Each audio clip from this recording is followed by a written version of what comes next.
Hello student, our today's topic is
and in electrolytic conductor what happen?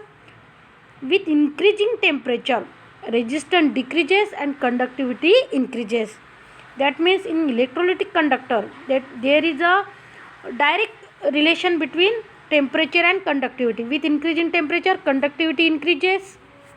But in electronic conductor, with increasing temperature, conductivity goes on decreasing. Here inversely proportional, temperature and conductivity is inversely proportional, and in electrolytic conductor there is a direct relation between conductivity and temperature. With increasing temperature, conductivity increases in electronic conductor. The fifth difference is the conductance of the metallic conductor is very high and the conductance of the electrolytic conductor is comparatively low with the electronic conductors. And last one are the examples: solid or molten metals such as aluminum, copper, etc. And the examples of electrolytic conductors are aqueous solution of acid, bases and salt. These are the point of differences between the electronic conductors and electrolytic conductors. See once again, the first and main difference is that, what is the first and main difference?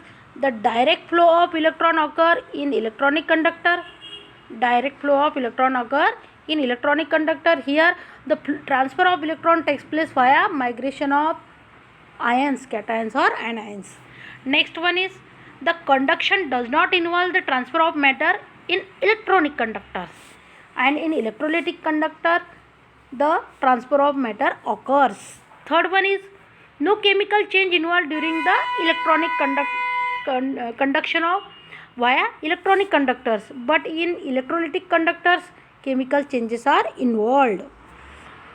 The fourth is with increasing temperature, resistance also increases in electronic conductors, and that's why conductivity decreases. But in electrolytic conductors, with increasing temperature, resistance goes on decreasing and conductivity increases. Here temperature, with increasing temperature conductivity decreases. Here with increasing temperature conductivity also increases. And fifth one, the conduction of metallic conductor is very high as compared to electrolytic conductors. And last are the examples. Examples of electronic conductors are solid or molten metals such as aluminum, copper, etc. And examples of electrolytic conductors are aqueous solution of acid, bases and salts. Thank you, students.